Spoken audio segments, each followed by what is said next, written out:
pessoal, aqui quem fala é Maurício Carvalho, sejam bem-vindos a mais um episódio do Vibrão Bag Brasil. Hoje é dia 11 de fevereiro de 2019 e o nosso assunto de hoje é a síndrome do impostor. Estamos com um time de feras aqui para falar sobre o assunto, mas antes vamos aos nossos recadinhos de sempre. Estamos ao vivo no Facebook, ou pelo menos eu estou tentando colocar lá ao vivo no Facebook, que não está indo aqui, mas estamos lá no Facebook, facebook.com.br Brasil. Estamos também no YouTube, youtube.com.br Brasil. Você pode ver todos os últimos vídeos já gravados aqui pelo Vibrão Bag lá no nosso canal do YouTube. Então, peço que vocês assinem o canal, deixem aquele like legal, o que mais que fala? Ative o sininho para ser notificado. E é isso, segue a gente lá. Também estamos no Twitter, @VibrãoBagBrasil. A gente sempre está postando as novidades, os próximos episódios lá, então é só seguir a gente. Estamos ao vivo, ou de novo, quase, lá no Facebook, o Zoom e o Facebook, não sei porque não estão querendo ajudar hoje, não estou conseguindo fazer o streaming lá pro Facebook. E queria falar para vocês sobre o Call for Papers. Ô, Nathan, seja bem-vindo, boa noite. Fala aí pro pessoal o que é o Call for Papers, Nathan. Fala, galera, beleza? Então, o Vibrão Bag sempre está buscando a galera que quer participar conosco, quer estar junto à comunidade, mas compartilhando um pouquinho que sabe, ou muito que sabe. No caso dessa galera de hoje, aí, já tem vários feras que vai conversar conosco. Então, se você tem interesse de participar da comunidade técnica, compartilhando o que tu sabe, conversando conosco toda segunda-feira, conhece algum tipo de assunto, mesmo dos que estejam listados aqui, infra, redes, DevOps, enfim, até os que não estejam, não necessariamente assuntos apenas técnicos, mas que tenham relação com TI, só acessar o link aí, bit.ly, VBB Brasil CFP, e mandar para nós lá o Call for Papers. A gente vai fazer a análise toda em conjunto e setar uma data para que você participe conosco e faça parte da comunidade. Isso aí, muito bom, senhor Nathan. Então, assim, se você quiser vir se apresentar ou conhecer alguém que você acha que você quer que venha falar, conta do Vibrão Bag para a pessoa, enche o saco dele, para ele vir apresentar aqui, que a gente precisa de pessoas para se apresentar. Todo mundo tem alguma coisa a ensinar. E aí vamos aqui para os recadonhos da semana.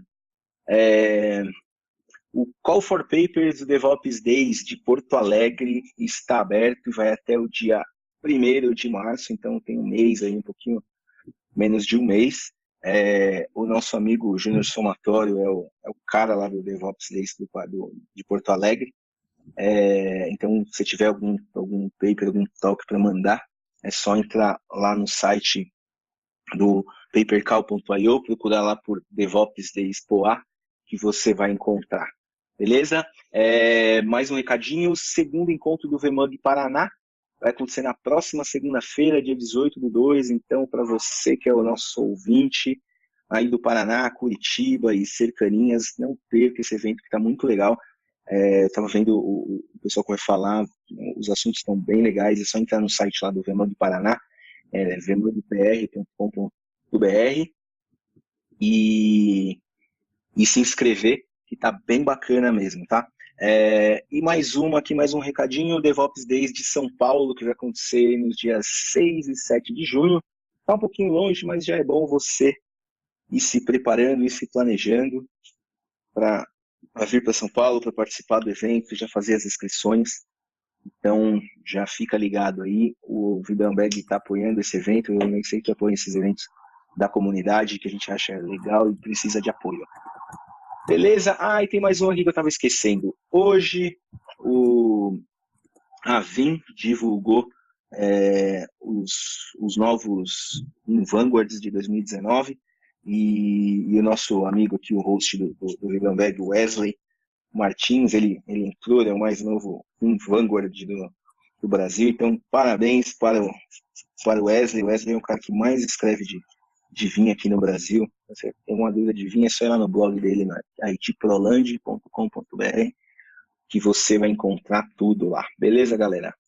Na próxima semana, esse que vos fala, eu vou fazer uma apresentação falando de Git para sysadmins, uma série que a gente quer começar e Então, Zero to Useful, assim, para você que não sabe nada de Git, zero de Git, o que é essa desgraça, que é difícil pra caramba de aprender, de começar, aquela tela preta que dá medo em muita gente. Eu vou mostrar como que você começa com Git, por que é legal você aprender isso, mesmo que você não use no seu dia a dia aí da firma, mas é legal aprender, é legal saber. E aí eu vou mostrar como instala, não é nada muito profundo, mas vai ser um jeito de você aprender a pelo menos começar e depois você consegue caminhar com as suas próprias pernas. Beleza? E aí, hoje a gente tem o pessoal, tem o Júnior Somatório, o Douglas Andrade, o Fernando Aike. É Aike ou Ike, hein? Depende do idioma. Tem gente que chama Aike, tem gente que chama Ike, tem gente que chama Ike. Então, Ike. Bom, então vocês escolhem aí como vocês querem chamá-lo. Então, dou boa noite a todos vocês, sejam muito bem-vindos. Estou muito feliz de ter vocês aqui no Vibrão Bag. O Somatório já tem um tempão aí que eu tô chamando ele. Esse cara é mais liso que baga ensaboado, nunca vem. E hoje finalmente deu certo. Então, muito obrigado. Queria que vocês se apresentassem, falassem um pouquinho quem são vocês, como que o pessoal entra em contato, o que vocês fazem da vida. E aí a gente começa. Um de cada vez, por favor, hein? Tá, eu vou começar então. Aqui é o Douglas. Atualmente eu moro em Montreal, no Canadá, e morei bastante tempo em Brasília. Trabalho com desenvolvimento, e open source já tem bastante tempo, acho que já vai para mais de 10 anos, mais ou menos isso, vai. E já fui desenvolvedor do Arch Linux, já trabalhei em vários projetos Python. Agora estou trabalhando com Ruby, com Rails, então estou mexendo também bastante com DevOps, então é uma área bastante afim, bastante interessante para mim. Beleza? Segue aí. Muito bom, muito bom. Seja bem-vindo, Douglas. Valeu. Vai lá, o Fernando é o próximo. A gente deixa por último o somatório, que é o mais importante de todos aqui, né?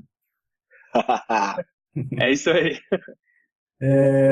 Cara, eu nem vou falar quantos anos eu trabalho com tecnologia, porque eu já sou um ancião, assim. Mas eu me classifico como pedreiro digital porque eu já trabalhei em várias partes, assim. Fui sysadmin, já trabalhei com suporte, já fui chefe, já fui pós-venda, pré-venda. Então, trabalho no governo, trabalho em empresa grande, pequena, startup. Então, tenho uma estrada longa aí pelo caminho. Atualmente eu sou diretor de tecnologia de uma startup chamada Nuveio e tenho a minha pequena empresa de consultoria chamada Maburix. Muito bom, faz o jabá aí. O que faz a Maburix? O que ela faz, ela ajuda empresas a não olhar só para ferramentas, mas elas entenderem quais são os passos para fazer a mudança cultural para DevOps. Muito bom. Então, tá contratando aí? Ainda não, né? Porque eu sou um péssimo em planejamento, cara. Mas a gente vai chegar lá. Isso aí, muito bom. Seja bem-vindo, Fernando. Obrigado por você estar aqui. Obrigado. Vai lá, senhor Júnior Somatório. Podia começar me contratando, né? Tá nos planos de captação. Tá no plano, cara. Segundo trimestre de 2019. Não, então, eu sou o somatório, como o Valdeci me chama de Júnior. Eu trabalho com TI, acho que há uns 12 anos. Eu me defino como peão as a service. Do que o Fique falou, eu só não fiz chefe e pós-vendas. O resto eu já fiz. Eu tô morrendo de nervoso agora. Sinal da síndrome do impostor. E tamo aí. Muito bom, senhor Júnior. Muito bom. Seja muito bem-vindo. O Júnior é amigo aí de tempos. Então vamos lá. Você conseguiu instalar a bagaça aí nesse seu computador? Aham, tá funcionando aqui. Vamos ver se o sharing funciona, só não sei se não testei. Mas conta a saga para o pessoal que tá vendo, ouvindo, porque ela não sabe disso, porque isso aconteceu nos bastidores, né, meu? Muito bom, muito bom. Eu vou deixar ele um pouquinho mais nervoso, contribuir aqui pro clima do programa, da síndrome do impostor.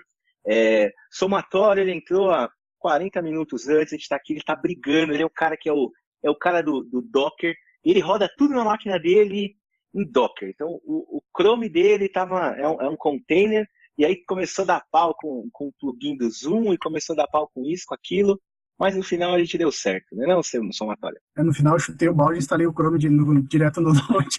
Aí, pronto, é assim que funciona.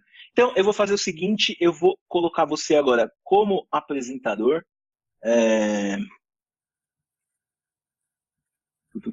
Agora eu vou parar de compartilhar minha tela, você já deve conseguir compartilhar. Tem um botão aí, Share, só Aham. você clicar e compartilhar a sua tela maravilhosa. Tá aparecendo aí? Já estamos Então, vendo. Tá aparecendo Então, também? show de bola, tá funcionando. Apareceu até você de cueca, mas foi rapidinho, acho que o pessoal não. Ah, se apareceu isso, eu quero saber como, porque eu não tô só de cueca.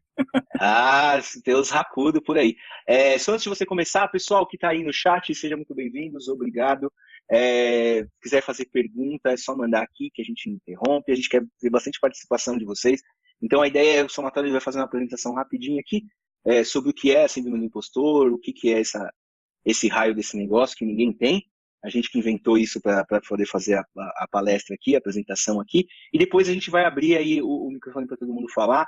Cada um vai contar um pouco da sua experiência, por que a gente está falando disso. Então é isso. Vai lá, Somatório, tá com você agora. Então, vamos começar assim, ó. O que é a síndrome do impostor, tá? Tem várias definições que eu já li, tá? Tem aquela gigantesca, que é a definição original, que eu nem lembro direito como é que é, mas era basicamente que é um problema que acontece com mulheres que alcançaram um grande status na sua vida, pode ser na carreira, pode ser no ramo universitário, enfim, e tem dificuldade em aceitar isso. Tem a definição que o dicionário Oxford adicionou em 2017, né, que é a persistente incapacidade de acreditar que o sucesso é merecido ou foi legitimamente alcançado como resultado de seus próprios esforços ou habilidades. Tem a que eu falo que eu me sinto como se eu fosse uma pessoa normal, rodeada de deuses, tipo o Super-Homem ao contrário, ou a Mulher Maravilha ao contrário, né?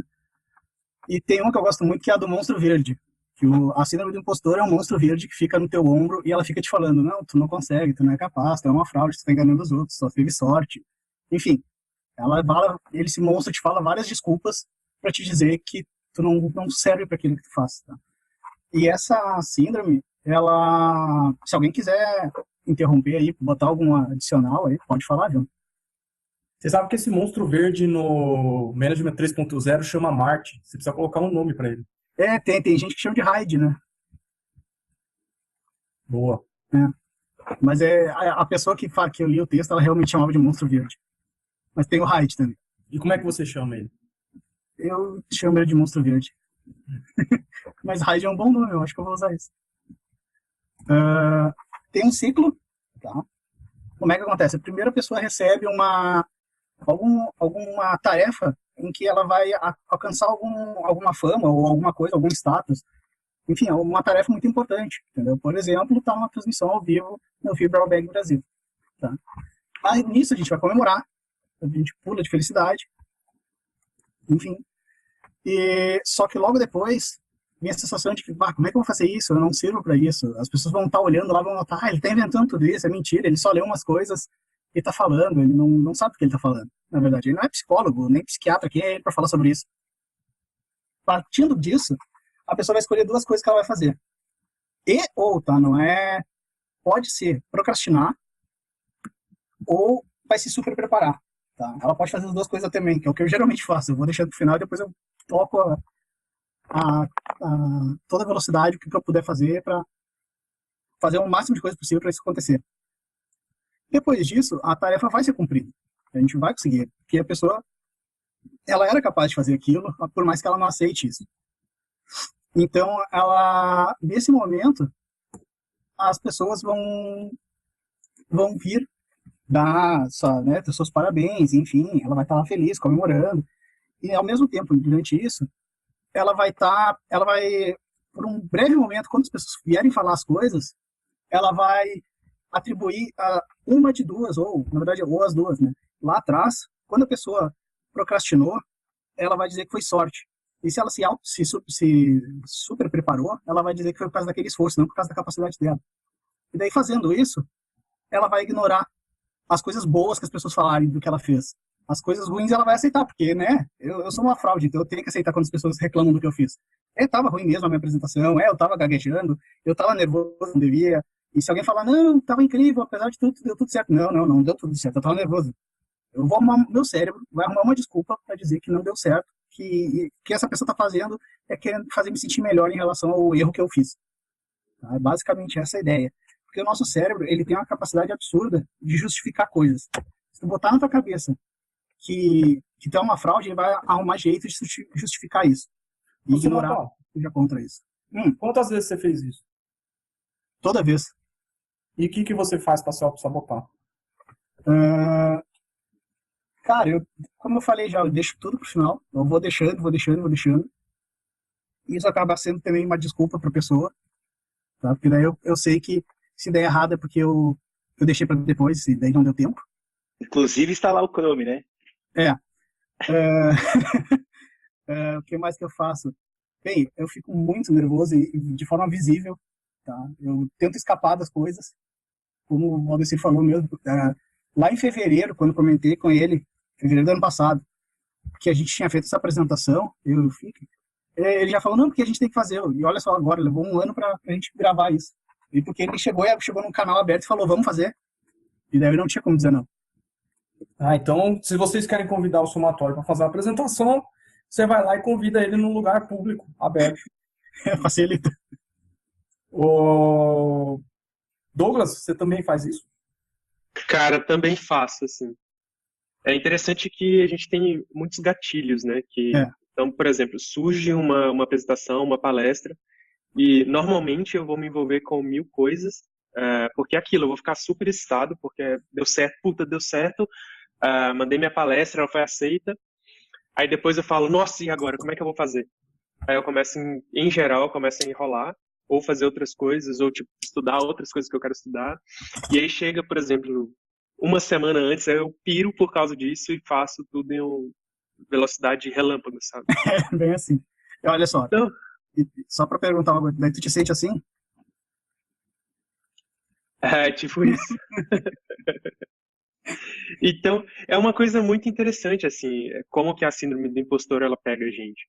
E é bem isso, toda vez que eu apresentei uma palestra, ou fiz um trabalho muito bem feito, ou alguma coisa do tipo, eu sempre julguei que a pessoa estava falando comigo porque ela estava sendo gentil, ou se eu fiz algum trabalho muito foda e tal, eu falo, putz, mas foi sorte, ou eu tive uma iluminação, alguma coisa. Mas sempre foi muito difícil para mim aceitar que eu sou capaz também tipo, eu consigo fazer as coisas bem feitas e consigo ter boas sacadas e eu tenho capacidade para fazer. Então demorei muito para descobrir que isso tinha nome, que é do que a gente está falando aqui, da síndrome do impostor, e demorei mais ainda para descobrir como lidar com isso, né? Que é o que a gente vai tentar falar um pouquinho aqui. E você, Faik? Você também sente a mesma coisa, cara? Como é que é? Quando eu era adolescente, eu sentia bastante. Bastante. Mas depois de fracassar bastante, eu desencanei, cara. Eu já não ligo muito se o que as pessoas pensam se está acontecendo ou não, mas foi diante a muitos fracassos, a muitas sensações como vocês estão falando.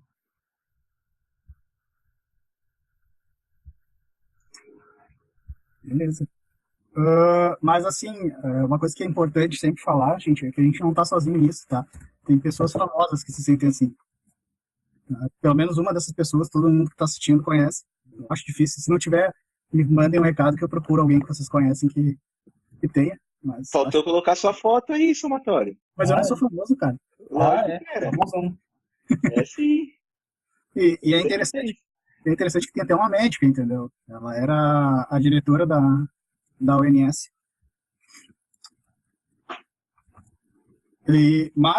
Mas todas essas pessoas que estão aqui, elas ou falaram publicamente, ou foi encontrada alguma carta, alguma coisa delas falando sobre isso, tá? Mas mesmo que a gente desconsidere essas pessoas, tá? Foi feita uma pesquisa e, na verdade, todo mundo se sente assim, tá? São mais ou menos 70% das pessoas do mundo já se sentiram assim de alguma forma, em algum nível, tá? Tem pessoas que não se sentem mais, por exemplo, o Faik, ele disse que ele não se sente mais assim, ou pelo menos não num nível muito forte, né?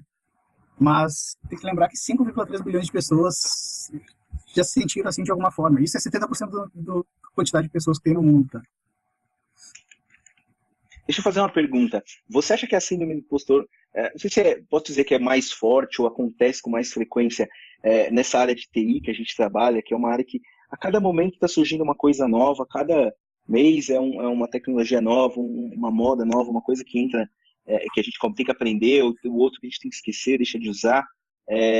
ou é porque a gente vive nessa bolha e a gente vê mais acontecendo na nossa área do que nas Esses, outras áreas? esses caras que ficam largando spoiler aí, eu vou te dizer. Opa, foi mal, hein? Não, eu até posso tentar pular aqui, deixa eu ver.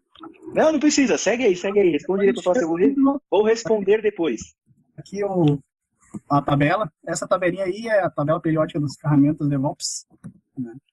E eu acho que foi o Fike mesmo que uma vez desafiou alguém a dizer que consegue, que domina 5 delas. Eu nunca ouvi falar que alguém falou que sabia 5 delas. E se achou pouco esse aqui, tem esse cara aqui, que é a tabela, é o landscape da Cloud Native. Cloud Native Landscape. Eu olho esse negócio e me sinto um completo animal. Isso aí é insano, entendeu? Não tem como alguém saber tudo isso aí, entendeu? De repente, manjar uma coisa de cada área ali, e ainda entre aspas vai se manjar, entendeu? Isso sim, facilita muito pra gente se sentir uns bostas em relação às outras pessoas. Porque na nossa cabeça, as outras pessoas que estão à nossa volta manjam de tudo isso aí, entendeu? Eu não sei de vocês, a minha realidade é essa. Eu olho tudo isso aí, eu vejo as pessoas falando sobre isso e eu penso, não, eles manjam tudo isso aí. Exatamente, são os truqueiros, o cara que faz parecer que sabe. É quase um startupeira, cheio de...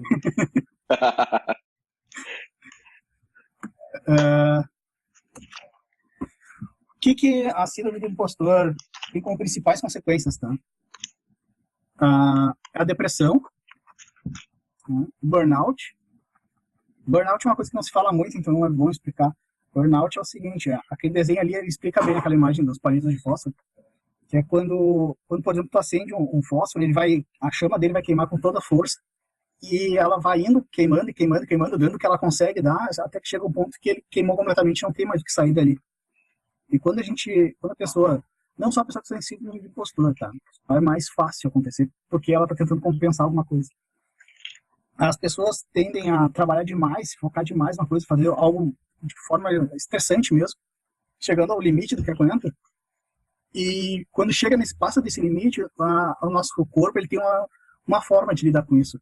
Que ele vê que o problema vai ser maior para ele, o dano que vai ser causado, então ele basicamente, o cérebro é como se desligasse, não é bem um coma em que ele se desligaria de fato, mas tu não consegue mais raciocinar direito, não consegue ligar pontos facilmente entre duas coisas que estão falando contigo, entendeu? Eu já vi pessoas assim, a pessoa que eu conhecia muito bem, entendeu? Sempre foi muito rápida para pensar, para conversar, enfim, a pessoa só ficava me olhando, eu falava com ela, parecia que eu estava falando com uma parede, porque ela só ficava me olhando com uma cara de boba, assim, sem saber o que falar. Então é uma coisa bem pegada e todos esses problemas, né, o burnout, depressão, o estresse e a ansiedade, ambos, o estresse e a ansiedade negativos, porque eles não são necessariamente coisas ruins, tá? Dentro de um limite, eles são até benéficos. A gente chegou onde chegou porque a gente tem essa capacidade de prever problemas que vão acontecer, que é o que a ansiedade é, basicamente, e também de agir quando alguma coisa que nos assusta ou afins acontece, que é o estresse. Tá? Mas passando do nível, né, eles são problemas, passando quando começa a afetar a tua vida, e todos esses problemas, eles são problemas muito silenciosos, tu não nota quando eles estão acontecendo. Outras pessoas na tua volta veem, mas a pessoa em si é muito difícil dela ver o que está acontecendo com ela. Por isso que é importante as pessoas à volta serem atentas aos seus colegas de trabalho, familiares, amigos, enfim. Porque a pessoa que está sofrendo disso, ela não nota que está sofrendo.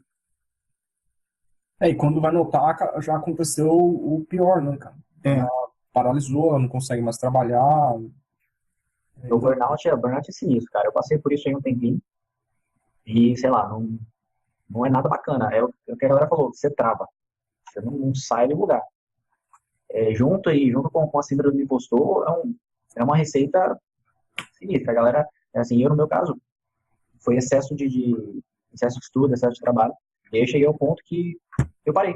Basicamente, o meu cérebro, eu estudava ali, mas meu cérebro falava, não, você não vai fazer isso não. E empacava, dali não saía. Comigo foi da mesma forma. Chegou um ponto da vida que acumulou muita coisa. E quando eu passei pelo burnout, veio junto a depressão e tudo mais. Então é muito difícil. E é interessante, assim, porque ela vem devagar E para algumas pessoas, o burnout, no caso, ele vai acumulando, né? É como se fosse um balde que você vai deixando a água pingar, vai acumulando, e de repente, a hora que você nota, você já não consegue mais fazer nada, assim. E Uhum. normalmente ele não vem sozinho, né? Se você olhar, as coisas já não estão, em geral, nas suas relações também, elas já não começam a ficar muito bem. Você percebe que você está sempre estressado, você está sempre ansioso.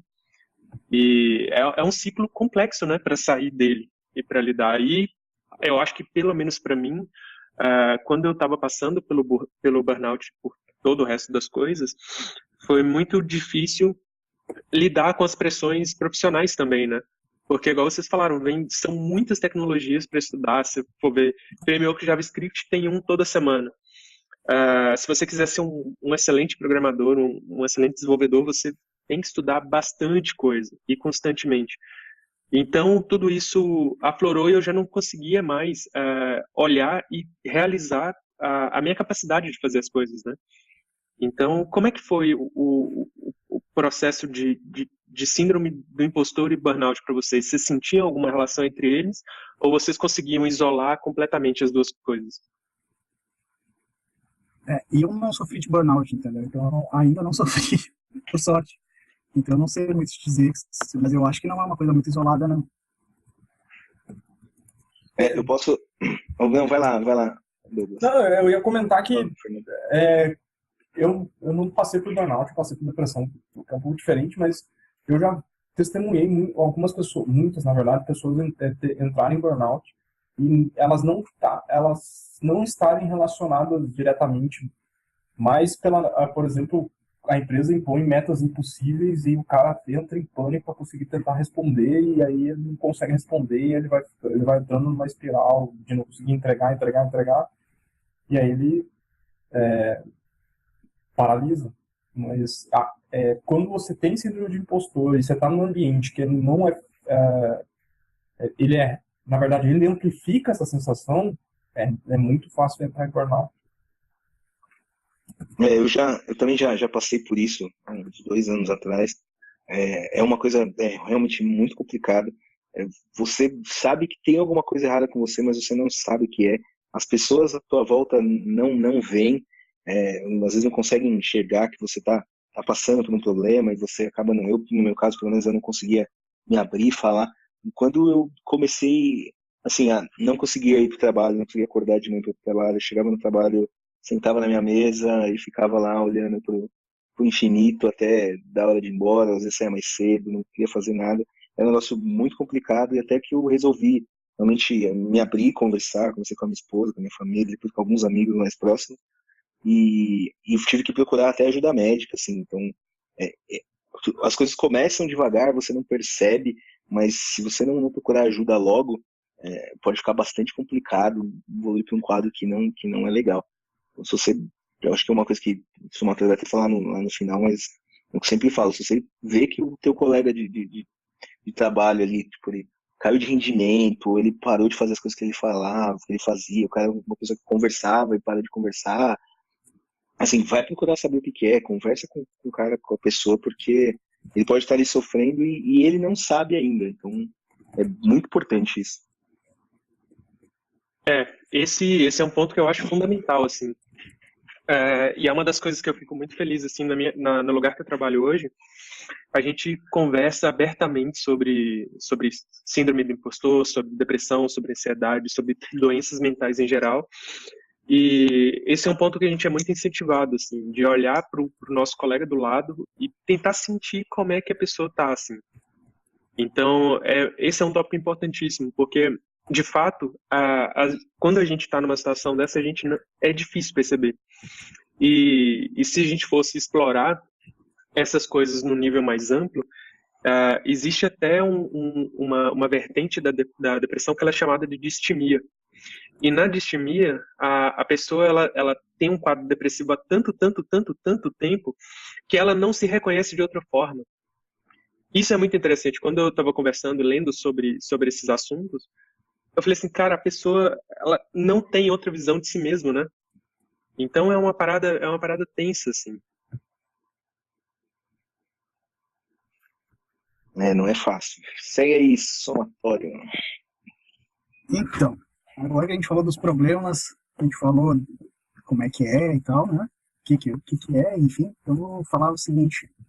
Uh, teve uma estudiosa que é Valerie Young. Valerie Young, ela escreveu um livro, Os Pensamentos Secretos das Mulheres de Sucesso, e ela separa lá a síndrome do impostor em 5 categorias, tá? 5 tipos. E quais são? Tá, olha aí. Olha o trem passando aí, ó. Pois é. Pô, foi aqui, mano, foi um caminhão. Tem os 5 tipos, tá? E quais são esses tipos? Nós temos o perfeccionista, tá? As pessoas perfeccionistas, por padrão, né? Elas definem metas altíssimas, né? Tem que ser perfeito, tá? E nem todas as pessoas que são perfeccionistas necessariamente sofrem de síndrome do impostor, mas as pessoas que são perfeccionistas e sofrem é o seguinte: se a coisa não ficou no nível que ela esperava, não ficou perfeito, ou pelo menos perfeito dentro do ponto de vista dessa pessoa, né? Para ela o que é perfeito pode não ser o que é perfeito para os outros. Se fosse metade do que ela pensa, já está perfeito. Elas acham que elas estão falhando, né? São uma fraude, porque elas deveriam conseguir fazer isso. E elas têm uma característica também que é muito importante de se ver, que elas tendem a ser controladoras. Elas acreditam que se elas não tiverem ligadas diretamente com o que está sendo feito, a coisa não vai ficar como tem que ser. Então, é muito difícil elas passarem tarefas para as outras pessoas, e quando fazem isso, elas microgerenciam. Tá? Elas têm muita dificuldade de entender que erros fazem parte do processo de criação de qualquer coisa, tá? E elas também tendem a demorar para fazer alguma coisa. Por exemplo, elas estão sempre procurando aquela perfeição. Digamos, está criando um sistema. Porque falta tal feature, por isso eu não lancei ainda. Aí fez aquela feature, faltou o teste dessa feature, faltou a outra feature que eu pensei enquanto estava criando essa feature. E assim vai indo. Elas estão sempre criando, e mesmo quando elas chegarem, agora está no estado perfeito, tudo que eu imaginei está feito, ainda não está na hora perfeita. Vai ter uma hora que vai chegar, vai ser o momento perfeito de lançar, que todo mundo vai ver que a coisa está incrível. Então elas estão sempre fazendo aquela jogada de procrastinar, está sempre ficando para depois algo que já podia ter sido lançado há muito tempo. Tá? Alguém aí se reconheceu, reconheceu alguém, claro, não vai falar quem é, né? Mas reconheceu alguém assim? Esse cara sou eu. Exatamente. Tá, vamos indo que, olha, capaz de se reconhecer em várias, hein? Eu mesmo me reconheci em mais de uma. Vamos lá. Tem o super-humano. O que é o super-humano? É aquela pessoa que ela acha que as pessoas que estão à volta dela, como eu falei aquela hora, sabe? Ela se vê. Vocês podem ver o seguinte, ó. O nome que está aqui é como as pessoas veem essas pessoas, não como elas se veem, tá? A tendência de uma pessoa que é perfeccionista se falar, eu sou perfeccionista, é muito difícil, tá? Ela se vê o contrário do que as pessoas veem elas. As outras pessoas veem elas como se fosse, né, uma super pessoa, uma pessoa que faz coisas incríveis, e ela vê que ela é uma pessoa normal e todo mundo que está à volta dela é incrível. Então ela tem que compensar por isso. E aí, esse aqui é um grande um tipo de pessoa que sofre bastante do burnout, porque elas tentam compensar. Então elas ficam até mais tarde, elas não se desligam nunca do trabalho, elas vão para casa pensando no trabalho, estão de férias pensando no trabalho, porque elas têm que compensar esse tempo que elas não estão trabalhando, porque elas acham que elas estão falhando, sabe? Qualquer momento alguém vai descobrir, porque essa pessoa não veio trabalhar, a gente não sentiu falta dela. Então ela tá lá e ela fica mandando mensagem, se mostrando presente. E, infelizmente, alguns lugares têm a mania de colocar isso como uma coisa boa, e essas pessoas se sentem bem com essa validação externa, e elas acham que o que elas estão fazendo é certo, e elas vão se esgotando. Isso eu já falei várias vezes, tá? Aqui é a primeira vez, mas isso é a coisa mais cruel que tu pode fazer com alguém, tá? É tu alimentar esse tipo de atitude da pessoa, tu vê que ela tá fazendo alguma coisa que faz mal para ela, que é se dar mais do que poderia dar de si, tentando compensar uma coisa que ela não precisa compensar, tá? Ela deixa hobbies, paixões de lado porque ela precisa compensar esse problema. Eu preciso fazer o papel de advogado do diabo, apesar de eu não concordar, mas tem muita empresa que incentiva que você tem que ser dono da empresa, você tem que dar um melhor resultado, trabalhar a 120%. É exatamente isso que eu estava falando, que é cruel. Isso esse lance da empresa validar isso, né? Dizer, ter isso como uma coisa boa. Eu participei no ano passado, final do ano passado, do Tech Summit da Microsoft, a gente teve a oportunidade de conversar com a gestora de RH aqui da Microsoft Brasil. E é engraçado que nesses grandes players, pelo menos falando da experiência que eu tive lá com o pessoal da Microsoft, isso está invertendo, cara. Eles estão entendendo que a saúde mental tem que ser algo que deve ser levado a sério. Exemplo, a Microsoft, ela citou aqui. Hoje não para alguns cargos, não existe a necessidade da pessoa estar 100% no trabalho. Teve um colega que comentou, ele ficou 5 meses sem pisar no trabalho. E ele estava sofrendo de um lance desse. Ele não citou nomes, não deu nome para o que era, mas ele estava bem... Estava complicada a situação, um burnout, não sei. Mas ele ficou 5 meses sem pisar, e sem pisar dentro da empresa, a produtividade dele foi a 1000. E lá eles têm uma prática bacana também, que é você tem 30 dias por ano para cuidar de si mesmo, ou de qualquer outra pessoa da sua família. Então, não estou me sentindo bem, cara, só justificar com certa... Só ser organizado, né? Organizar e tal, avisar antes. Mas você pode usar 30 dias remunerados do ano inteiro para cuidar de você. Eu tenho visto que grandes players, as grandes empresas, elas estão mudando essa ideia do cara louco lá dentro do trabalho, igual um maluco trabalhando no final de semana e tal. Então, indo para esse lado mais humano. Porque a galera tá ficando insana. Tá parando de produzir, né? Os super-humanos em si, eles estão chegando ao ponto de não conseguir mais produzir. Né? O burnout, tá, de fato, é uma realidade em grande parte das grandes empresas. E vamos combinar, na área de TI, com um pouquinho mais de frequência. Talvez pelo fato, o Valdeci até comentou, será que é a nossa bolha que a gente vive? Mas eu acho que não é só, assim, TI por conta dessa enxurrada de informação que a gente recebe todo santo dia. Você acabou de aprender um negócio, amanhã tem outro, você tem que aprender também, e essa pressão toda. Mas, como eu comentei, do meu ponto de vista, das que eu já estou acompanhando, os grandes players, eles estão mudando essa visão. O RH está mudando essa visão. O Douglas no Canadá aí, é assim que funciona? Como é que tá por aí? Aqui é bastante diferente, assim. Aqui, e foi muito interessante porque quando eu comecei a trabalhar, eu trouxe comigo um pouco dessa mania, né? Dessa loucura de querer mostrar resultado e botar pressão e tal. E aqui eu tive uma conversa com o meu chefe um dia, ele falou, olha, tá tudo fluindo muito bem, você tá demonstrando bons resultados, mas não é interessante trabalhar além do necessário aqui, porque isso gera uma carga para as pessoas negativa, né? Porque elas vão ver que você está lá e vai ficar uma situação chata. Então, eu te peço para trabalhar só dentro do horário normal e cuidar de você e da sua saúde. E ótimo, assim. Então, aqui foi o lugar que eu descobri que a gente não precisa disso, né? E eu dei a sorte de estar num lugar que não incentiva esse tipo de coisa também. Então, a gente responde toda semana a uma pesquisa para ver como é que está o estado mental da gente, como é que foi a semana, se ela foi estressante, se não foi. Porque na empresa a gente tem o que a gente chama aqui de IMOC, né?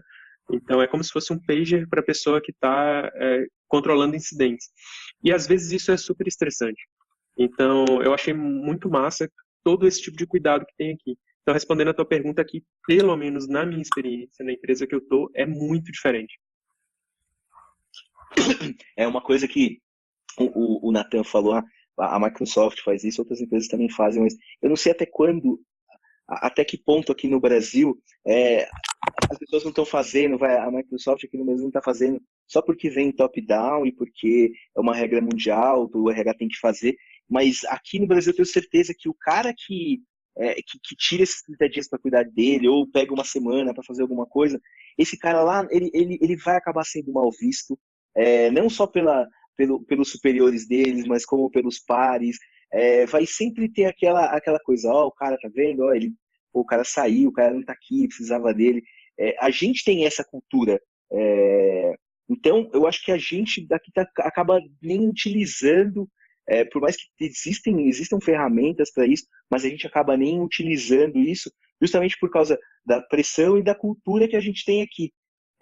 Há um tempo atrás eu fui fazer uma entrevista numa empresa super legal, oportunidade bacana pra caramba, mas assim, a pessoa do RH me falou assim, eu acho que você não tem nada a ver com a cultura daqui, porque a nossa cultura é assim, você tem que chegar antes do chefe e sair depois do chefe. Assim, eu como pessoa do RH, eu não gosto disso, eu acho que eu sou totalmente contra, mas é a cultura da nossa empresa. E só de estar conversando com você, eu já percebo que você não tem nada a ver com essa cultura, e você pode até entrar, eu gostei demais de você, mas eu sei que você não vai durar aqui muito tempo porque você não vai se adaptar à nossa cultura. Então, acho que tem... Rapaz, o que esse RH tava fazendo lá? Se ele também não tava de acordo com a cultura? Ela estava querendo sair também, tá? Talvez seja por isso que ela foi tão clara e tão jogo aberto assim comigo. Foi a primeira vez, aliás, que isso aconteceu comigo, mas eu acho que tem tudo a ver, assim, certeza, depois eu fiquei tendo certeza que eu ia me arrepender amargamente de estar trabalhando nesse lugar. Ah, sim. Mais Ó, alguma? o pessoal aqui mandou pergunta aqui, ó. O Luciano Patrão. O Luciano é o meu amigo Portuga, ele tá lá na Alemanha e essa semana a gente estava até conversando, ele falou que ele tá passando por isso, por uma situação igual a essa de burnout, ele tá até afastado da firma lá de onde ele trabalha, justamente por esse problema e assim, é uma coisa que deixou chegar. Depois no final, mas daqui a pouquinho a gente consegue abrir o áudio para o pessoal que está na live falar com a gente, comentar. E realmente é um negócio que acontece bastante cada vez. E é bom a gente falar sobre esse assunto. Quanto mais a gente fala, mais as pessoas ficam sabendo o que é e deixam de achar, isso é besteira, né? Frescura do cara, frescura da pessoa. Não é frescura, gente. Eu já vi. O Matheus também está falando aqui, ó. Dúvida para o final. Comentem sobre frustrações de todos vocês sobre certificações. Vejo muita gente pistolando em fase de passar numa certificação de TI. Acho que é outra situação que exige pra caramba da gente, né? E você tem que aprender aquele negócio a toque de caixa e fazer uma prova. Agora, sobre o que tu falou ali, que comentou, de o pessoal falar que, cara, eu já vi uma pessoa que é conhecida, não sei quantas pessoas, quão conhecida é, mas até onde eu sei é bem conhecida, fazendo abertura de dia num evento, acordando o pessoal gritando assim: bom dia, pessoal, vamos levantar, tem que parar com esse mimimi de síndrome do impostor. Então, Já, e detalhe, né? Um dia antes tinha tido à noite uma palestra exatamente sobre síndrome do impostor. Putz, cara, eu não conheço essa pessoa da comunidade Java, não sei quem é. ó, vamos parar de queimar pontes aí, porque eu preciso de gente pra falar aqui no Vibramberg. Cara, a gente não Oh, desculpa, é uma pessoa, eu não conheço a pessoa que trabalha com Algol. Não conheço. Bom, vamos lá, pessoal. Posso continuar aqui? Pode. Tá. Tem aí o nosso amigo gênio natural.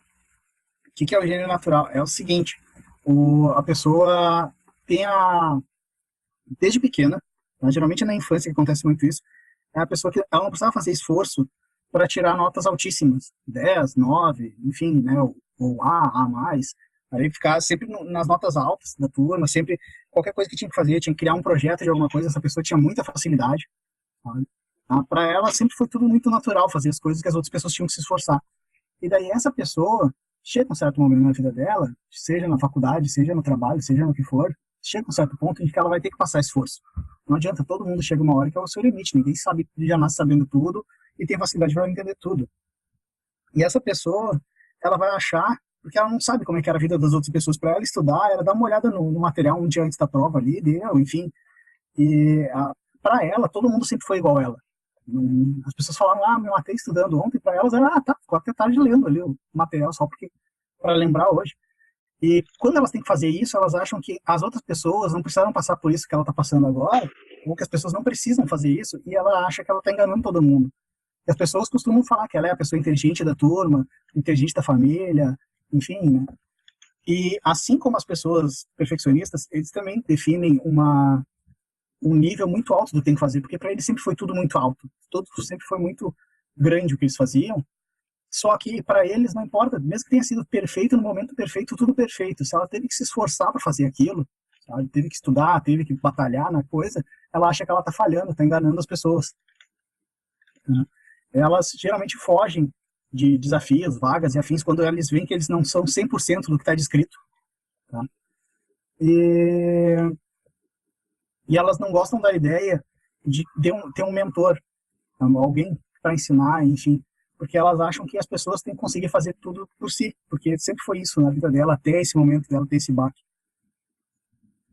E é importante que essas pessoas, assim como lá nos perfeccionistas, vejam que as coisas são um trabalho em progressão. Quem era sempre a pessoa inteligente, enfim, ela tem que entender que ela é um trabalho em progressão. Ela está sendo errar faz parte do processo, tem que estudar faz parte do processo, todo mundo teve que fazer isso, até as pessoas mais confiantes eventualmente têm que fazer isso. Cara, as pessoas mais confiantes usam Stack Overflow e o Google para tirar dúvidas técnicas. Pois é. Exatamente. Eu já falo assim, se você souber procurar no Google, você já está na frente de milhões de pessoas. Eu não lembro quem foi o autor. Teve alguém que escreveu uma linguagem de programação, eu não lembro qual que era, que ele escreveu assim, eu criei a linguagem X. De vez em quando eu tenho que fazer buscas no Google pela linguagem X e encontro pessoas que me ensinam coisas da linguagem X. Acho que foi o Robert Pike, não foi? Bem possível. Acho que foi, não tenho certeza. Então nós temos, alguém quer falar alguma coisa sobre o gênero natural? Pode tocar aí. Tem o individualista inflexível. Ele é bem simples de definir o individualista inflexível. Eles têm a tendência a achar que se eles pedirem ajuda para alguém, as pessoas vão perceber que elas são uma fraude, porque para eles as pessoas não precisam pedir ajuda. Então eles tentam fazer as coisas por si só. Eles acham que a frase "eu não preciso de ajuda de ninguém" combina com eles perfeitamente. E eles acham que se eles pedirem ajuda, as pessoas vão ver eles como menos capazes do que eles são.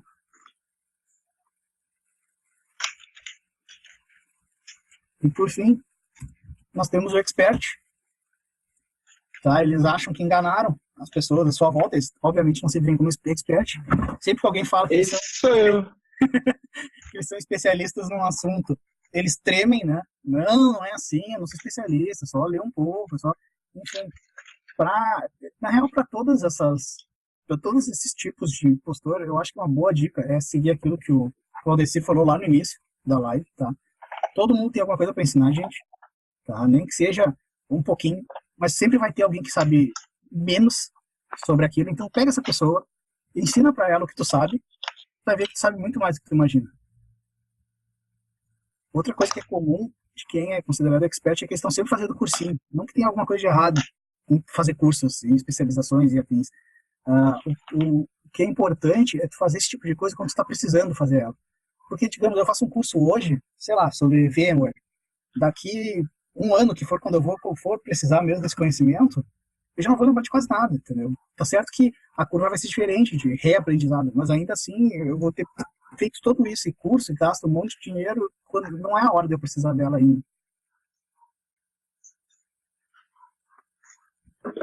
Estudar demais não é bom, né? Eu acho que isso acontece também quando você está muda de carreira, tipo, você fica por muito tempo, 10, 15 anos trabalhando na área técnica, e de repente você vira líder.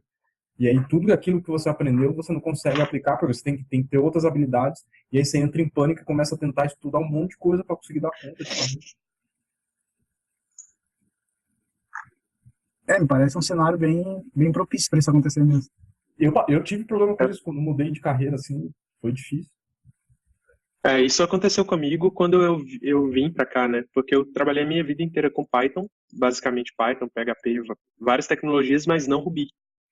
E aí, quando eu comecei a trabalhar com Ruby, com Rails e com essas coisas, eu comecei a estudar muito, assim. E muito além do que era necessário, assim, para cumprir a dia, né? Justamente para que as pessoas não percebessem que era uma fraude, né? Então, isso acontece mesmo.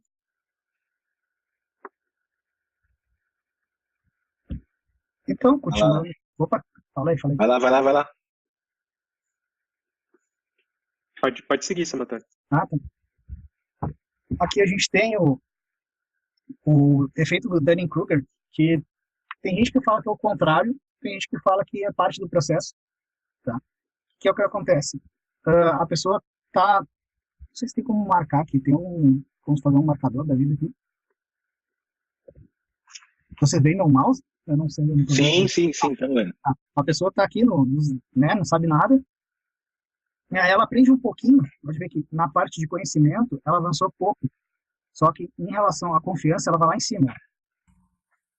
E ela chega no que, né, o pessoal chama de montanha da estupidez. Ela está aqui no topo, ela se acha o máximo. Ela pode ver que, ao menos na visão do gráfico, em nenhum momento a pessoa vai ter a confiança tão alta quanto nesse momento. Nem quando ela está sabendo tudo sobre o assunto. Ou aqui, né? Na montanha da estupidez é a galera que acha que o certificado vai resolver a vida delas, né? E isso, ela tirou o certificado, ela acha que ela é o grandão da história. Muito bom.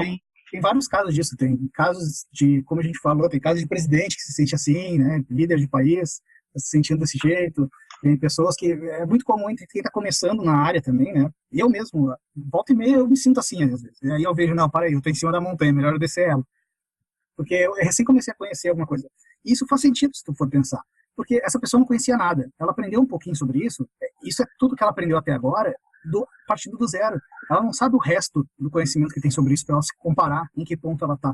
Então ela acha que ela sabe tudo que tem para saber sobre esse assunto. Sabe? É a famosa pessoa que leu 2, 3 artigos e acha que é especialista no assunto. Por exemplo, digamos, eu li 2, 3 artigos sobre síndrome do impostor e acho que sou um psicólogo especialista no assunto. E hoje você está dando palestra sobre síndrome do impostor. É assim que funciona. Aí, bem isso aí. Não é psicólogo, mas é um cara que conhece bastante. Não, eu tô falando que eu me sentindo como se eu fosse, entendeu? É isso que eu quero dizer. Não que eu seja. Longe disso, eu não tenho formação de psicologia. Mas Tá dizendo que isso você entende do assunto, é diferente. mas isso é interessante, né? Porque para a pessoa que manifesta Dunning-Kruger, ela acha mesmo que ela sabe muito. Para ela conhece tudo sobre o assunto. E na verdade ela não tem a mínima base, né, sobre isso. Sim, vocês sabem por que o Dunning e o Kruger, na verdade o Dunning era o professor, né? O Kruger era assistente dele. Por que eles resolveram fazer esse estudo e chegaram a essa conclusão, enfim? Eu sei, mas vou fingir que não. Conta aí. Então, Mesma coisa. esqueci o nome dele. Esqueci, é David Dunning, ele estava lendo o jornal, ele leu a notícia de acho que um rapaz, que é MacArthur Wheeler, ele foi preso. Foi preso, tentou roubar um banco, foi preso, tá? Nada de muito estranho. A parte estranha da história é como ele foi preso. Ele estava fedendo a limão, porque alguém contou para ele, de piada, que limão é uma tinta invisível. Então, se tu passar limão nas coisas, elas ficam invisíveis. Ele passou limão no corpo e ele supostamente testou. Ele pegou uma câmera Polaroid, tirou uma foto dele. E daí tem várias explicações para o que aconteceu com essa foto.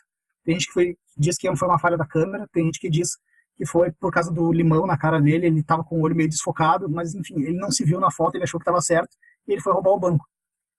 Chegando lá, obviamente, ele foi visto, foi preso, e na cabeça dele ele estava invisível, porque limão é uma tinta invisível.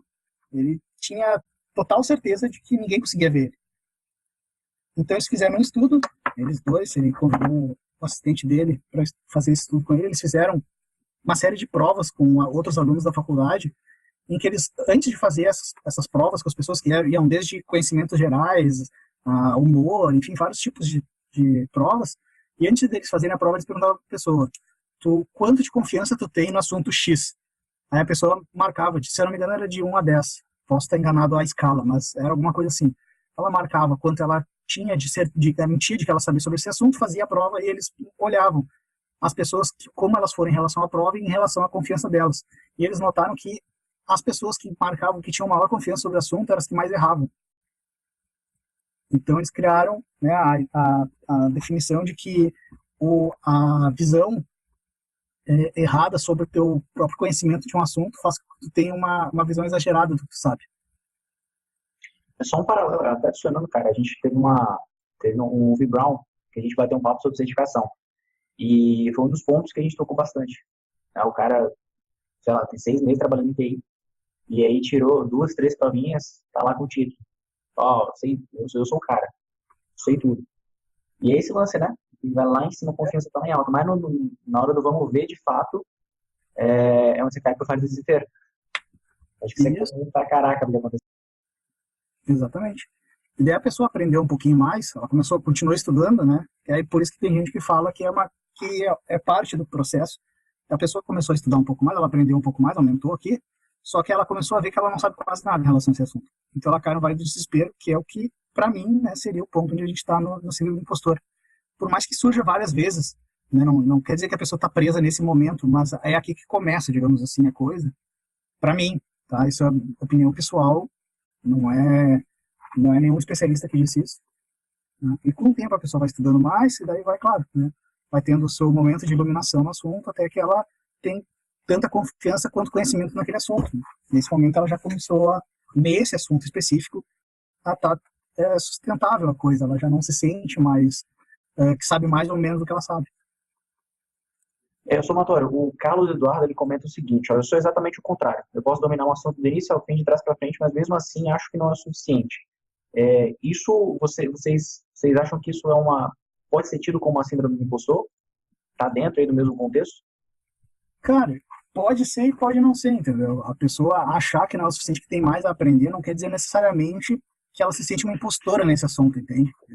Se a pessoa não acha que está enganando as outras pessoas, eu não vejo como ela se vendo como uma impostora, entende? Eu diria que esse lance de estar buscando sempre não se encaixaria, do meu ponto de vista. Eu até comentei embaixo. Essa vontade de aprender mais é um lado positivo. Sim, é. O outro, se a gente fizer o inverso, aí já não tem lado positivo. Se achar que sabe muito, não tem mais nada a aprender. A questão é assim, ó, a palavra-chave é se tu acha que tu tá enganando as outras pessoas ou não, entendeu? A palavra-chave não é uma definição-chave, assim, sabe?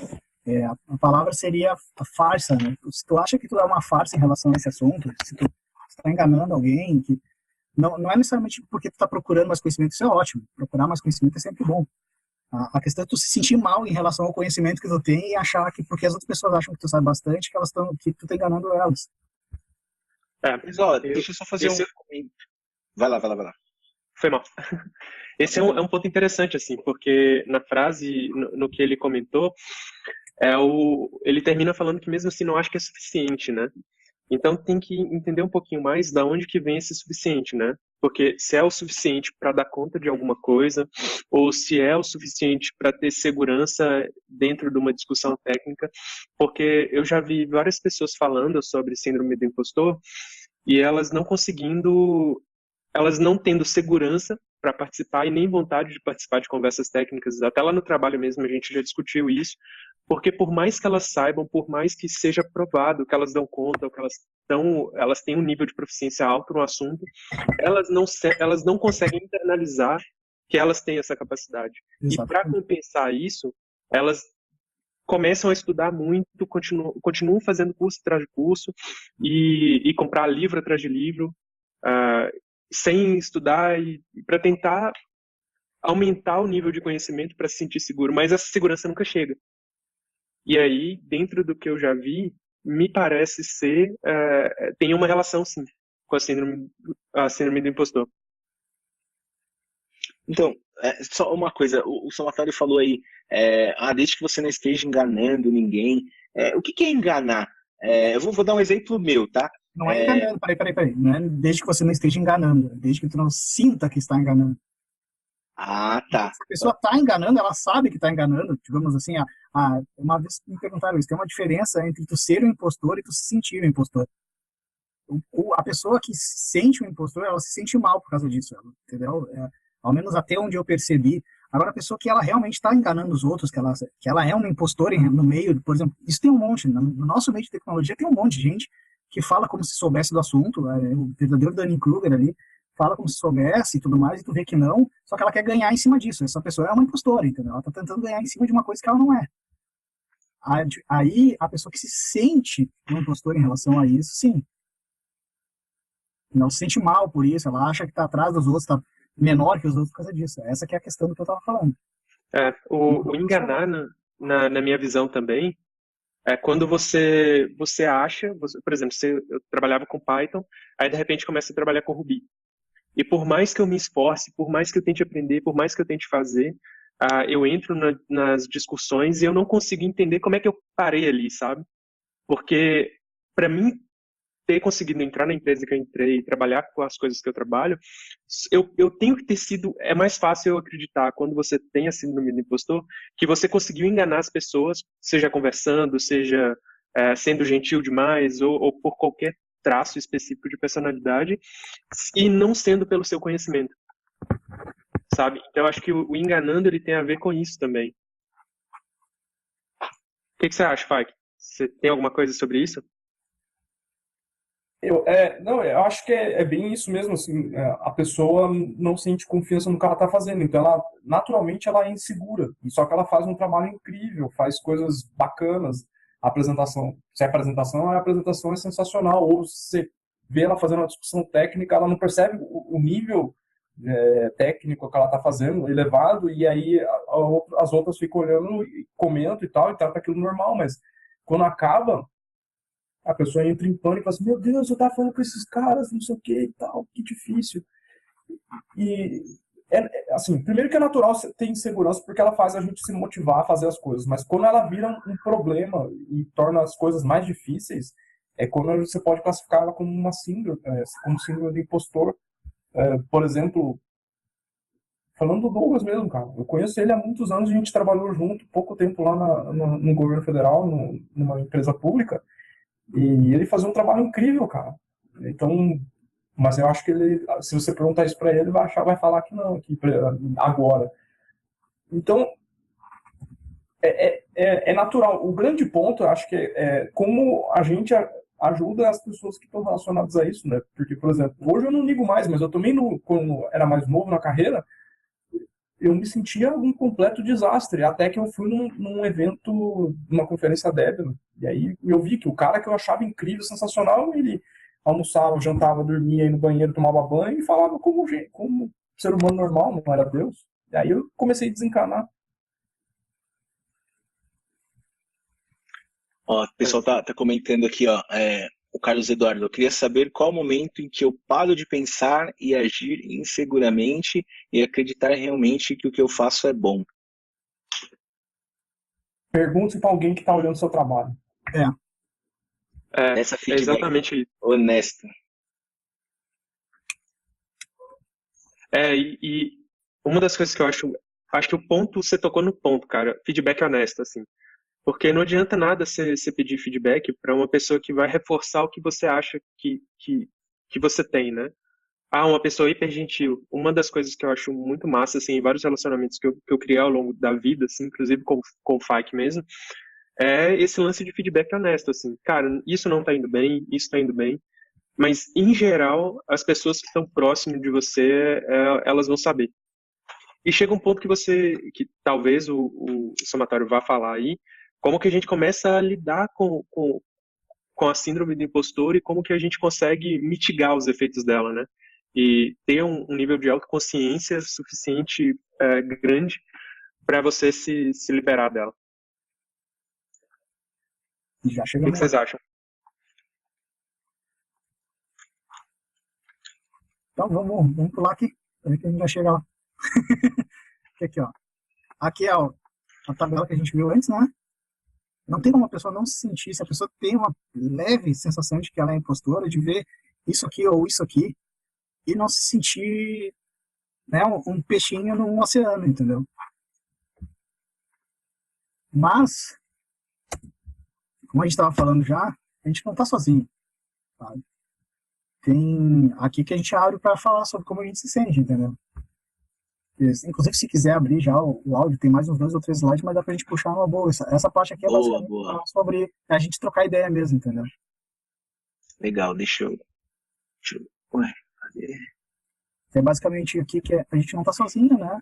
A gente prestar atenção no que as pessoas falam de bem da gente, aceitar que as pessoas estão falando bem, então deve ser uma coisa verdadeira. O somatório, para abrir o áudio, eu não faço aqui? Você está como o apresentador, você tem que ir em attendees, aí clica com o direito. Tem onde? Tem uma outra janela do... Você tem mais slides para apresentar? Tem mais uns 2 ou 3. Tá, deixa eu dá para fazer rápido, ó. A gente não tentar pensar, comparar o nosso interior com o exterior das pessoas, tá? Isso é uma coisa que eu aprendi a duras penas, tá? Que o que eu comparar o que eu penso de mim, o que eu sei de mim, a minha história, entendeu? As coisas que eu passei com o que eu vejo das outras pessoas é muito cruel comigo, sabe? Porque eu não sei o que essa pessoa está pensando, não sei a história que essa pessoa passou, as coisas, os medos, as angústias dela, eu não vejo esse tipo de coisa, eu só vejo ela lá falando sobre alguma coisa, fazendo alguma coisa. Então, tentar quebrar isso, tá?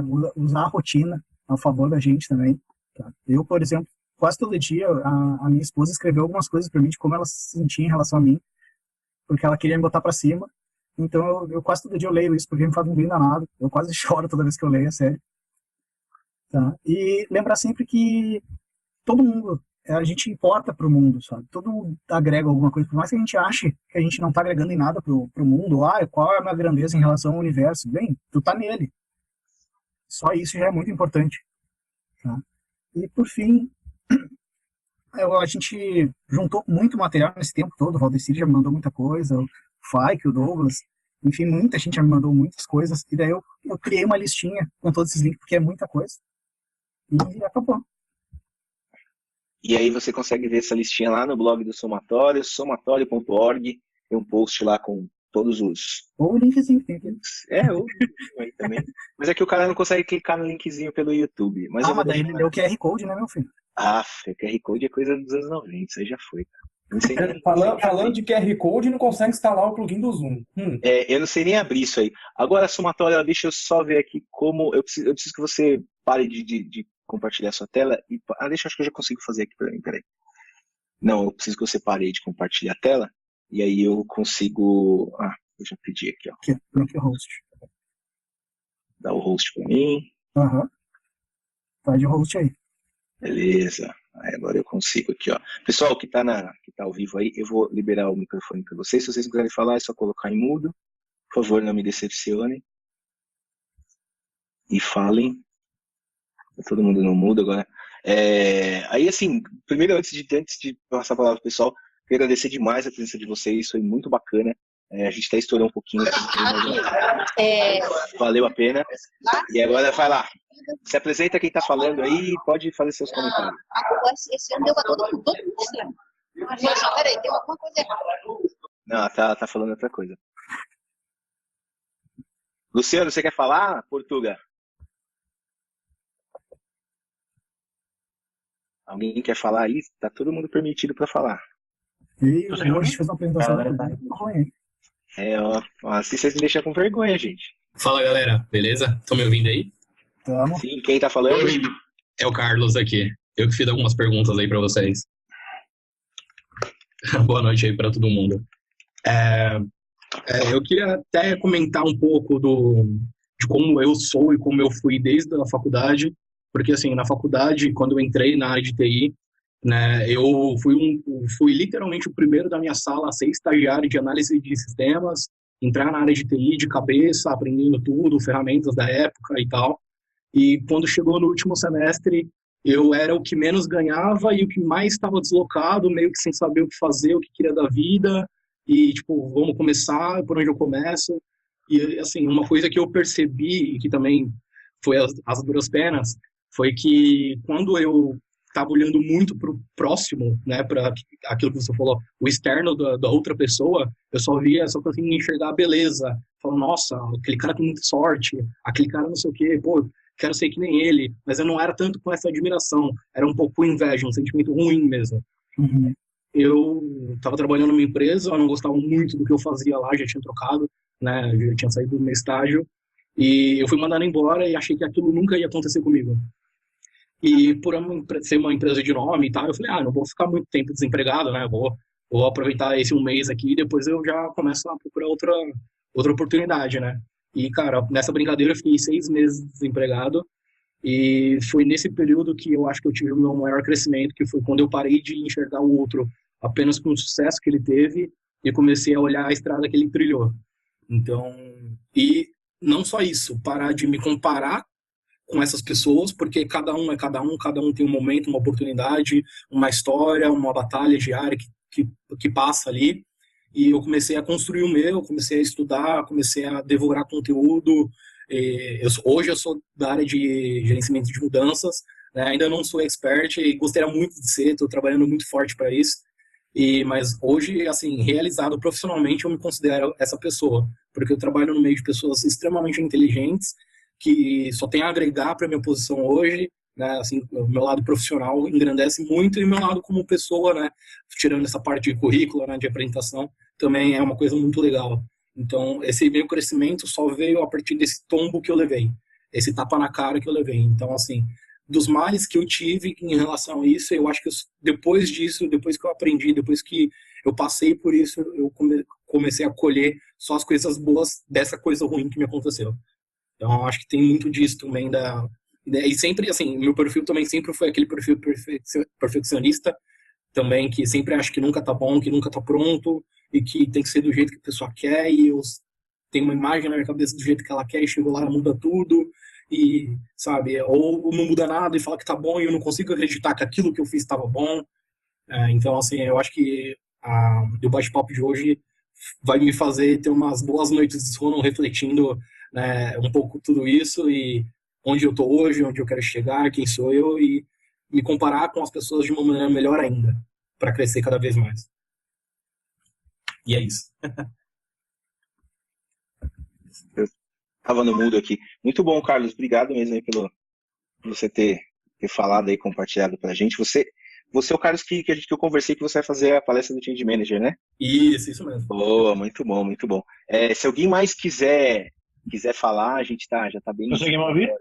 Sim, estamos te ouvindo, Portuga. Seja bem-vindo, boa noite. Ora, boa noite para todos. O Vladimir já disse que eu sou português, trabalho na Alemanha. Começo pelo tópico que é o síndrome impostor. Eu próprio, ainda hoje, já decidi que ia ultrapassar esse problema de apresentação em público. É um problema que eu tenho já há muitos anos, que tecnicamente eu acho que sou razoável.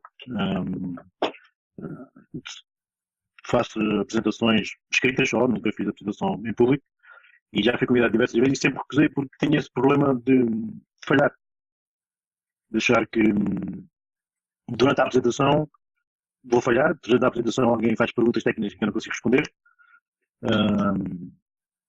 E esse é um problema de, durante muito tempo que tem feito recusar apresentações. Falando com o Valdir no ano passado, tivemos algumas conversas e ele lá me convenceu que isso era só da minha cabeça, que eu devia ter arriscado, devia fazer. E tinha o plano que tinha, não sei se tinha ainda não, depende, para 2019 era começar a fazer as apresentações e ia começar este ano a ultrapassar esse problema. Não sei se eu irei fazer ou não. Esse é um dos o síndrome do impostor, mas de apresentação ou de falar em público. Não tem a ver com acreditar-se em si próprio, não tem a ver com saber que sabe, mas tem a ver mais com o público, em palco, ou como quiserem chamar. Porque se tiver uma discussão técnica com outros colegas teus, em qualquer evento, sem ser oficialmente, tu consegues ter essa conversa e consegues debater tudo o que tens a debater, explicar os termos técnicos, mas é totalmente diferente de ter oficialmente, estar em cima do palco a fazer uma apresentação para outras pessoas. Esse para mim é um dos problemas. Esta era a parte que eu queria buscar do impostor. Outra parte, já o Valdir falou, é o burnout que pode acontecer a qualquer altura. É algo que está acontecendo há algumas semanas para cá e tem vindo a agravar-se e agora não sei o que é que vou fazer. Ainda tentar decidir que tenho que me afastar um pouco e tenho que limpar a cabeça e para daqui não sei quanto tempo, um mês ou 2 ou 3, não sei, voltar a trabalhar como deve ser, porque ao contrário que falam aí no Brasil, como é que o pensamento das empresas, a mentalidade igualmente é igual em Portugal, de trabalhar ou chegar antes do chefe ou sair depois do chefe, ou tens de trabalhar mais que o chefe, isso a mentalidade é igual em Portugal, não existe diferença. E aí na Alemanha? É isso que eu ia dizer, na Alemanha, pessoalmente a minha empresa que é sueca, que tem uma mentalidade muito diferente que a mentalidade sueca, nórdica, da Europa, a família é muito importante, ou seja, a família está em primeiro lugar do teu tempo de família, o teu tempo que tu tens do trabalho, o tempo que tens que ter para a família, está em primeiro lugar do teu trabalho. É assim que as empresas pensam e é assim que os diretores, os managers têm que pensam. Igualmente aqui na Alemanha, por lei, eles são responsáveis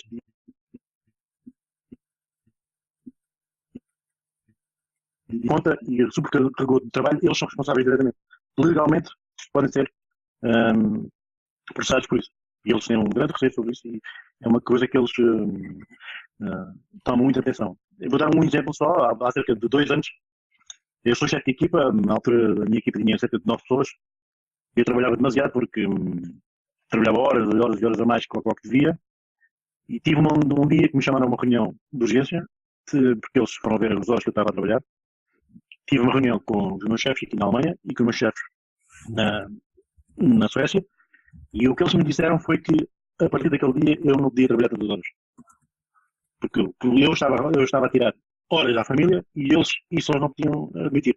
Ou seja, que eu tinha que arranjar maneira de poder fazer o mesmo trabalho, reduzir as horas, mas que não poderia estender o trabalho ou trabalhar fora de horas, ou seja, à noite, ou seja o que for, isso que eu estava proibido fazer. Eles achavam que eu estava a tirar horas à família e as horas à família são sagradas e deviam estar mais para a família. Portanto, é um dos exemplos que aqui, e as empresas do norte da Europa principalmente, que têm. Mas se formos para o sul, como Portugal e Espanha, já é diferente. Já está um pouco a mudar, mas ainda vai levar muito tempo até mudar essa mentalidade. Portanto, era mais ou menos o meu contributo que eu queria dar. Era isso.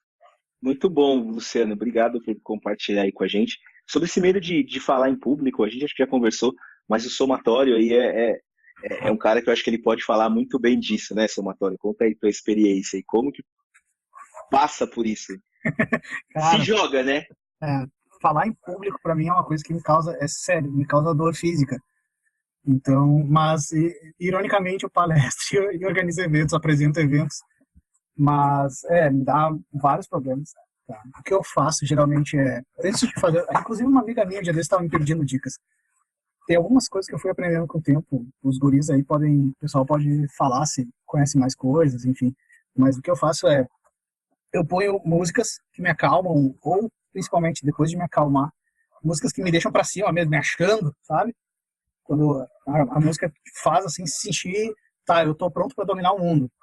Eu ouço bastante isso antes de ir pro palco. Uma coisa que me deram eu acho que uns 6 meses que alguém me falou disso e eu testei, funciona bem, é fechar meus olhos e imaginar, assim, criar na minha cabeça um cenário que a palestra já aconteceu, tudo já foi, ou o seminário, enfim, que tu for participar, já passou, eu falei super bem, todo mundo me aplaudiu, todo mundo achou muito bom, sabe? As pessoas gostaram do que eu falei, tudo na minha cabeça, como eu quero que as pessoas reajam, como eu espero que elas, né, não, eu quero que elas reajam desse jeito. Imagino que tudo isso está acontecendo, eu penso a sensação que isso está me dando, eu foco muito nessa sensação, e já vou apresentar com a ideia de que não, já foi, já estou bem, as coisas já foram, e eu vou terminar me sentindo exatamente como eu imaginei que eu estava me sentindo naquela hora. E isso funciona muito bem, ao menos para mim, tá? E possivelmente para a pessoa que me deu essa dica, funciona também.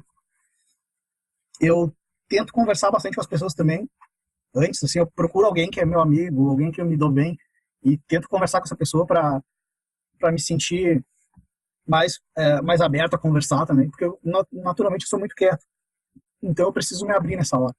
Então eu converso muito, eu viro uma metralhadora de palavras, o Faixa já deve ter notado isso nos eventos que eu estava com ele, eu falo muito antes de ir pro palco. Agora vai ser meio estranho, mas... Na verdade, você fala bem pouquinho, você fala muito depois, cara. É? Você imagina todo mundo pelado também? Não. Já ouvi essa dica. Não, nunca fez essa aí. Agora, o que é estranho é que eu sempre vou no banheiro antes. Sempre. Que é uma coisa mesmo pra eu me preocupar, entendeu? Eu, antes de começar, eu preciso fumar meu cigarro, senão não vai. Alguém tem mais alguma dica aí? Eu nunca palestrei em lugar nenhum, mas eu lembro muito assim da faculdade e da apresentação de trabalho, tanto em grupo quanto individual. E uma coisa que sempre funcionou para mim, que me mantém mais concentrado, por incrível que pareça, é o jejum. Então, em dias de apresentação de trabalho, eu sempre evitei comer e ficar cheio, porque parece que eu estou mais concentrado, mais focado naquilo. Então, sei lá, uma mistura de sentimentos ali, que quando, né, não sei se vocês são assim, mas quando eu não como o que eu gostaria de comer, ou eu fico bravo, ou eu fico extremamente concentrado. Então, eu parto para essa linha de raciocínio. E tem me ajudado bastante. Nossa, cara, eu ia ficar bravo, não é bom não, velho. Eu sem comer, eu fico bravo. Se não comer, só pensando em comer depois. Eu também não fico muito bom, não. Eu geralmente ensaio, assim, sozinho. Ou se tiver alguém para compartilhar, eu ensaio. Porque com o hábito de você ensaiar uma apresentação, você vai ganhando confiança, ela vai falando naturalmente. Assim. Você já vai ficar nervoso só no início, porque tem aquela ansiedade de gente e tal, mas depois dos 5 primeiros minutos a coisa vai bem tranquila. Então, ensaiar ajuda bastante. Exatamente, ensaiar, chamar alguém que você conhece e praticar um pouco. Eu costumo praticar sozinho aqui, falo, fico falando, passando, planejando o que eu vou falar. Já faço isso quando eu estou montando o deck, depois o que eu vou falar, eu dou uma ensaiada, planejo, e na hora é assim, vai sair. Realmente no começo, mesmo inicialmente são difíceis, eu sempre tento fazer alguma brincadeira, alguma coisa para quebrar o gelo, e depois pau no gato. E uma coisa que a gente tem que pensar, eu já li isso em um lugar e eu coloquei isso na minha cabeça durante esse mês. E mesmo aquilo que a gente está fazendo, né? A gente está falando, tem uma galera assistindo, depois vai ter mais gente assistindo, isso aqui vai ficar para sempre. A gente tem que pensar assim que as pessoas que estão assistindo, elas não estão ali te julgando, ou torcendo para que você fale alguma coisa errada, ou para que você gagueje, ou para que você dê um branco, ou para que você faça alguma cagada. Não, elas estão ali torcendo para que a apresentação seja legal, ou elas estão ali porque elas querem realmente te ouvir e aprender o que você vai falar, porque o teu assunto é interessante e faz sentido para elas querem saber sobre aquilo. Então ninguém tá ali torcendo, puta, esse cara vai falar alguma coisa errada, ele vai dar uma rateada. Tem um filho da puta que no final às vezes quer fazer umas perguntas difíceis que é para poder se mostrar. Mas esses caras aí seguiam falar, não sei, depois a gente conversa, a hora que terminar, e toca o barco. Mas 99% das pessoas que estão ali na frente te assistindo, elas estão interessadas no que você tem para falar. Então você tem que se focar nisso e não ficar pensando que alguém vai estar ali querendo te sacanear, te fuder, porque não é a verdade. Opa, boa noite. Tudo bom? Boa noite, tudo quem tá falando? É o Marcelo. Boa noite, Marcelo. E aí, galera, tudo massa? Pô, velho, pra mim, eu acho que o maior problema, pra mim, assim, pra palestrar é justamente essa questão do julgamento. Eu me cobro muito, assim, fazer uma palestra boa e estudar e passar um conteúdo de qualidade, mas eu morro de medo do julgamento. Então, isso aí, pra mim, destrói muito o meu psicológico antes de palestrar. Pra mim, antes de palestrar, é sempre um momento muito tenso e é difícil pra caramba. Não é fácil, realmente não é uma coisa fácil, mas conforme você vai fazendo, vai pegando confiança, pegando a manha, se você faz sempre aquele mesmo tal que a primeira vez vai sair legal, ruim, depois vai melhorando, até que uma hora você está falando sozinho para qualquer um, assim. Tem um pessoal que medita, né? Palestrar. Tem de tudo, né? Desde o pessoal que medita, mas eu acho que o ponto-chave disso é tentar focar nisso que o pessoal comentou aí, sobre a maioria das pessoas está lá realmente para ouvir, elas estão interessadas, elas querem saber o que você quer falar. E eu acho que muito desse lance de não se importar assim é de sentir que internalizar que você está lá para ajudar as pessoas, que você está lá para passar conhecimento e a escolha das pessoas julgarem é delas, né? Mas de receber esse julgamento é teu. Então, talvez não se preocupar tanto com o julgamento é uma dica super valiosa. E aquilo, se preparar também, estar preparado para ouvir as perguntas e conseguir responder da melhor maneira que você pode. E, inclusive, que nem o pessoal comentou aí, tipo, falar que não sabe, né? Não tentar inventar uma resposta, whatever, só para parecer que sabe, mas ser natural, assim. Tornar esse processo um processo natural, né? Não, eu concordo. E, assim, eu quero palestrar e acho que me sabotei por muitos anos e nunca participar muito de comunidades por justamente disso, por, sei lá, ser novo de e aí ter gente me julgando e tal. Enfim, amadureci e agora estou querendo ir atrás e participar mais das comunidades, né? A comunidade, eu acho que isso abriu muito meus olhos e minha cabeça também, enquanto tem gente boa disposta a ajudar, né, e não aprender conhecimento, porque eu já trabalhei em lugar que tinha gente que não queria compartilhar conhecimento porque achava que você ia subir nas costas dele, enfim, ia querer crescer em cima do mérito dos outros e tal. Sim, com certeza. Uma dica massa assim, que eu encontrei recentemente é uma página que é o Help for Papers. Eu vou colocar o link lá aqui no chat. E ela é bem interessante, tem várias palestras, tem várias dicas para a gente conseguir palestrar em eventos e nas comunidades locais. E eu acho que o foco que a Fernanda tem é muito interessante porque ela fala, inclusive, para pessoas tímidas, né? Para introvertidos. Como é que você consegue fazer uma palestra se você já tem dificuldade, no geral, de se relacionar com outras pessoas, né? Então, é uma dica, nossa, para mim foi muito preciosa. Sim, eu tô seguindo o canal dela, tô achando bem interessante. A Fernanda foi quem transformou essa apresentação, de certa forma. Ela que me deu todas as dicas do que fazer em relação à versão original. O Fike deve lembrar como é que era. E foi ela que me falou várias coisas. Faz isso, faz assim. Eu acho que isso aqui pode melhorar assim. Daí eu mudei bastante. Até eu não sei o que ela tá achando da versão atual. Mandei pra ela, mas eu ainda não sei o que ela achou. É isso aí. Pessoal, a gente já estourou bastante aí, mas o papo tá muito bom. Eu vou encerrar aqui, aí se vocês quiserem, a gente conseguir ficar mais um pouco aí com vocês. Mas, de novo, quero agradecer aí ao Somatório, Douglas, ao Fernando Aike, que participaram aí, foi muito bom ter vocês. O papo rendeu bastante, a gente está até começando a desviar para outras coisas, mas acho que tá tudo junto aí, tudo ligado, né? Então, eu tenho a síndrome de impostor, eu acho que eu não sou capaz de fazer alguma coisa, então quando eu tiver que fazer uma palestra, eu evito fazer essa palestra, eu evito falar em público, eu evito fazer isso, eu evito fazer aquilo, porque as pessoas vão me julgar. Eu acho que, no final, é isso, a gente tem que realmente confiar na gente, procurar ajuda, que é muito importante, falar, quanto mais a gente puder falar sobre síndrome de impostor, eu acho que melhor porque todo mundo precisa conhecer, porque se as pessoas não sabem o que é, elas não conseguem ajudar ninguém e não conseguem se ajudar, né? Então acho que é super importante isso daí. Querem fazer as considerações finais aí, falar onde o pessoal acha vocês, blog, Twitter, que seja, aí a gente já encerra por aqui. Vai lá, Somatório, você primeiro. Eu queria agradecer pelo convite, né? Eu queria dizer que, apesar de ter enrolado bastante, saiu.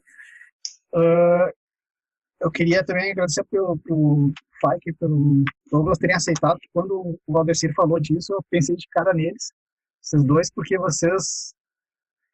tem muita gente que fala que eu sou a referência deles para síndrome do impostor, mas para mim vocês são as minhas, tá? E eu queria dizer que se quiser fazer uma parte 2 aí, é só chamar, né? Então eu acho que dá certo, sim. Tem só chamar em público, só lembra disso. Falar. Claro. Aí funciona, né?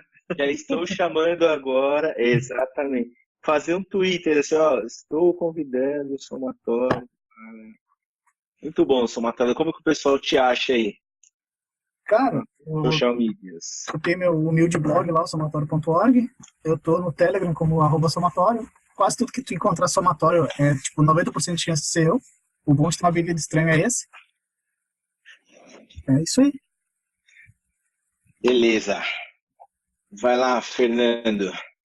Opa, para vocês me acharem no Twitter é Fernando@ic. Não me adianta adicionar no Facebook, porque eu não vou aceitar ninguém, quase não entro lá.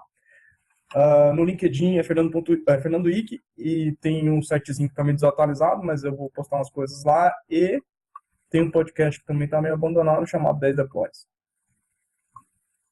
Muito bom, muito bom. Então, vamos lá. Então, primeiro, agradecer a todo mundo aí, foi muito bacana.